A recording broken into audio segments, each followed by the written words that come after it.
we're working on a silk scarf here which has been dampened, and we're starting with some rose leaves, which are my beautiful roses out the front of my property. And we'll place these, there is a bit of design goes into this, so we'll be placing these tastefully and aesthetically, hopefully.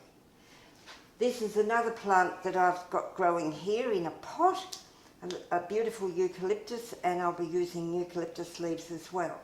And this is a very, very important part of the process because this is where the pressure and the contact, so it's as tightly rolled as you can physically do.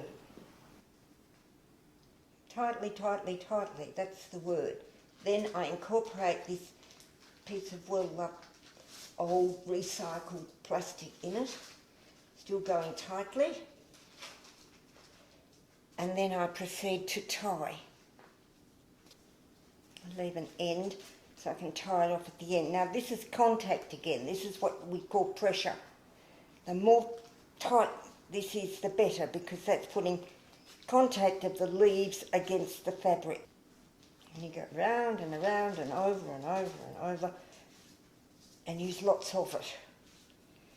What attracted me to this was the fact that I've got a history which goes back to my teaching days when I was an art and textile teacher. And textiles were a very important, have always been an important part of my life. They're going in an aluminium pot which has got a dye bath in it. It's actually got eucalyptus leaves in it, and the smell is absolutely beautiful. And they are going to go into this pot, and they are going to boil for about 3.5 hours. These tiles I put on top.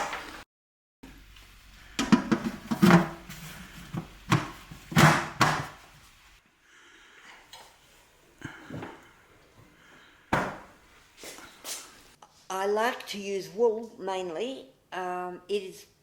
Wool is more receptive to the process. Wool and silk, protein fabrics, are easier to use than cellulose.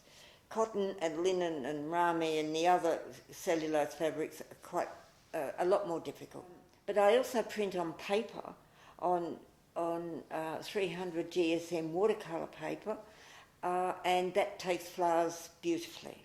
And I just love the clarity of the prints. Sometimes I embroider on finished pieces. That's a piece of embroidered work.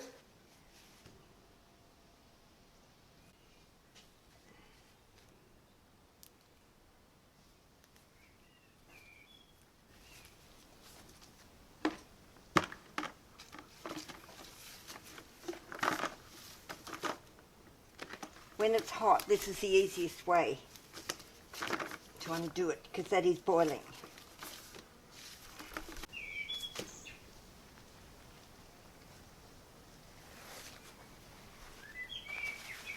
This is what we wanted.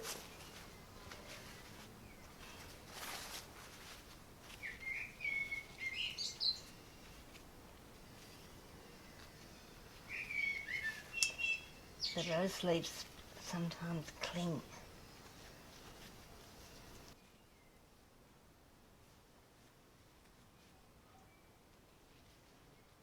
You know, I said these would come out apricot, they've come out sort of green.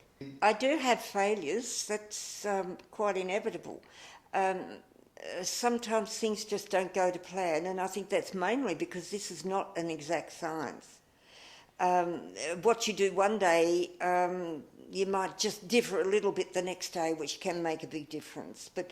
And some days I think, why do I bother? And then I get up and do the same thing the next day, and I think this is why I bother. Here we go, we've got orange. Oh, look at this, boys. You excited, John? Have a look.